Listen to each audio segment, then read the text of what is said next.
Rocket की history करीब 1000 साल पुराना है, जो काफी इंटरेस्टिंग भी है। चलिए आज सुनते हैं। सबसे पहले बात करते हैं एंशिएंट टाइम, जो आज से करीब हजारों साल पहले, मतलब आज से करीब कह सकते हैं 3500 साल पहले रॉकेट की खोज किया गया था, वो भी इंडिया में। हाँ, आपने बिल्कुल सही सुना है, वो इंडिया में ही पहले बनाया गया था। तो ये आपको मिल सकता है, आपके जो वेद पुराण है ऋग्वेद, उसमें आपको मिल जाएगा। तो जहाँ पे रॉकेट को अग्नि अस्त्र भी कहा जाता था।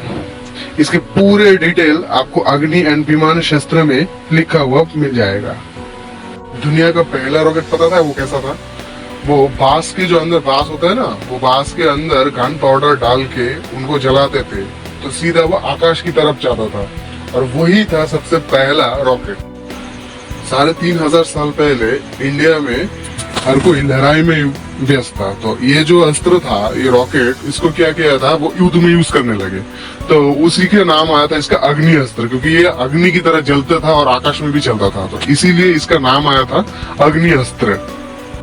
और ये जो चीज थी, और इसी को देख के और बाकी सारे जो देश थे, चाइनीज, मंगोलियंस, अरब, यूरोपियन नेशन, सभी में ये चीजों को अपनाया गया था। लेकिन पहला खोज इंडिया में ही हुआ था इसका। रॉकेट की सबसे ज्यादा डेवलपमेंट हुआ 17 से 18 शताब्दी के बीच में। सर आइजैक न्यूटन ने जब लॉ ऑफ मोशन और ग्रेविटी के बारे में बताया था। पर रॉकेट की खोज तो सबसे पहले ही हो गई थी, लेकिन बाद में उसको मॉडिफाई किया गया था। पर रॉकेट की डिजाइन में सबसे ज्यादा जो चेंज हुआ था, वो हुआ था भारतीय रूलर टीपू सुल्तान के टाइम में। उसको और भी बेहतर बनाया गया था कि युद्ध में ज्यादा अच्छे से यूज किया जा सकता है उसको। लेकिन अभी भी एक बात थी कि रॉकेट को ना अभी भी युद्ध में ही यूज किया जा रहा था, उसको दूसरे किसी काम में लगाया नहीं गया था।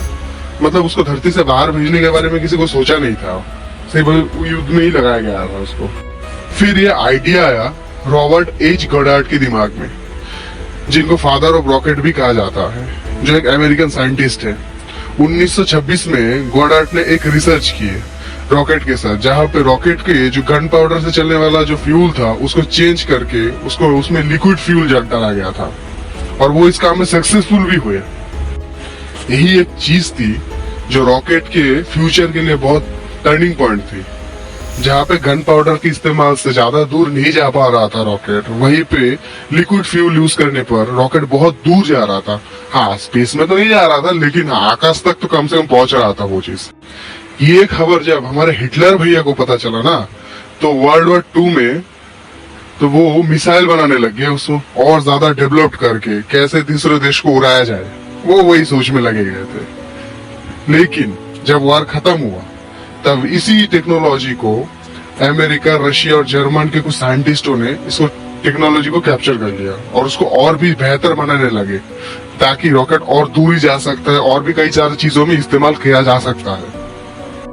ऐसे ही चलते चलते आया 1950 का दौर। उस समय लोग को सोचने लगे कि धरती के बाहर क्या है।